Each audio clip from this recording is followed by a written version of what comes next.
O empresário Fernando Bittar afirmou nesta segunda-feira, em depoimento na Operação Lava Jato, que é um dos proprietários do sítio Santa Bárbara, em Atibaia. Bittar disse que sua família mantém grande proximidade com a do ex-presidente Luiz Inácio Lula da Silva.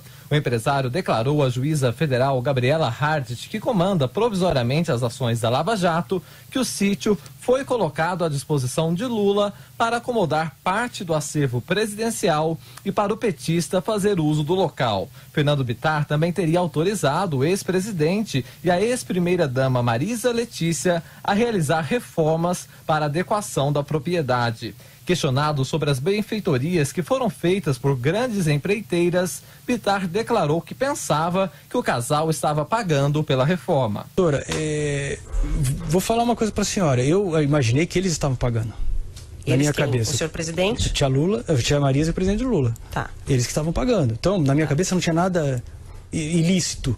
Uhum. Não tem nada de ilícito no fato desse estar pagando. Ah, uma grande empreiteira. Na minha cabeça, desculpa, doutora, mas o presidente Lula saiu com uma popularidade enorme, as pessoas queriam agradar ele era um cara querido. Agradar uma coisa, mas pagar uma reforma de 700 mil, 300 mil? Não pagar, ele contratar uma empresa e pagar, não vejo problema. Se ele pagasse, se tivesse feito, aí a questão pode ser ética, pode ser uma discussão, mas do ponto de vista de negociata não tinha nenhuma. Na minha cabeça eles estão pagando a obra.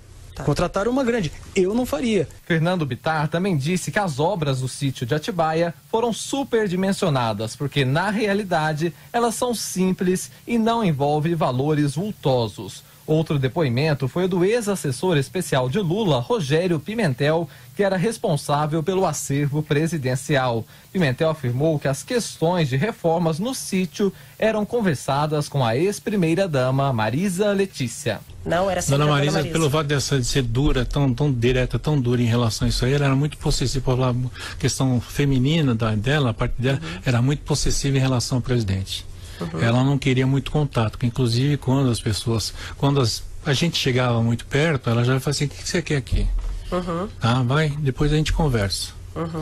E nunca foi. E ela me proibiu terminantemente de comentar com o presidente a respeito disso. Porque eu também não questiono também, porque é uma coisa pessoal dela, não teria por que eu estar interferindo. Rogério Pimentel disse ter visitado o sítio de Atibaia algumas vezes para reportar a Marisa Letícia o andamento das obras. O advogado Roberto Teixeira também foi ouvido em Curitiba. Ele disse que foi consultado por Fernando Bittar para a aquisição do imóvel e afirmou ter convicção que o empresário é o proprietário. A única coisa que eu sei era que era a propriedade do Fernando. O tempo do Fernando. Aliás, se é uma pessoa que tem certeza de que a propriedade era do Fernando, fui eu. O tempo todo, porque fui eu quem o assessorei na aquisição. Então eu tenho a mais absoluta e estou seguro de que a propriedade era do Fernando. Roberto Teixeira declarou que tinha conhecimento que parte do acervo presidencial seria armazenado na propriedade. Em nota, a defesa de Lula afirmou que o depoimento de Fernando Bittar não deixou qualquer dúvida de que ele é o proprietário de fato e de direito do sítio de Atibaia. O advogado de Lula, Cristiano Zanin Martins, afirmou que os depoimentos evidenciaram que Lula não sabia das reformas e que não existe relação entre as obras e os contratos da OAS e da Odebrecht na Petrobras. O interrogatório do ex-presidente Lula está marcado para a próxima quarta-feira, às 14 horas.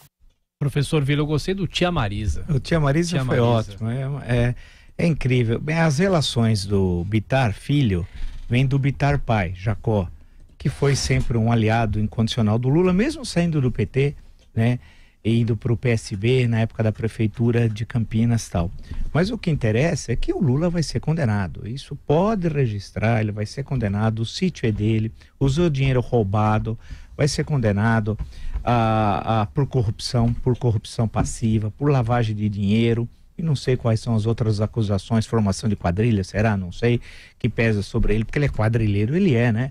Só não sei se nesse caso tem essa acusação contra o criminoso de São Bernardo do Campo e tal. Então o sítio é dele, nós já conhecemos esse assunto de anos, tem todos aqueles, os pedalinhos, o número de vezes que ele foi lá, mais de uma centena de vezes, tem toda a comprovação dos pedágios, tem aquele célebre telefonema, né, que nós ficamos conhecendo entre... Eu acho que é esse rapaz, Fernando Bittar, e a esposa do Lulinha, do filho, né? É um telefonema muito simpático, agradável, discutiram até música, me lembro do 14 bis. Você está ouvindo o 14 bis?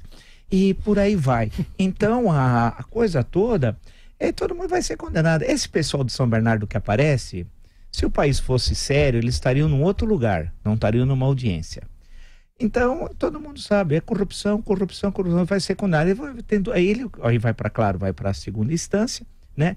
Aí vão dizer que essa segunda condenação é para manter o Lula de eterno na cadeia. Não tem nada a ver uma coisa com a outra. O Lula está preso porque cometeu crime, no caso daquela ação, condenado a 12 anos e 1 mês de prisão, e nessa também vai ser condenado. Pode registrar. Augusto Nunes, bom dia, Augusto. Bom dia. Eu não tinha tido o prazer ainda de ver em ação o sobrinho da tia Marisa. Que coisa bonita.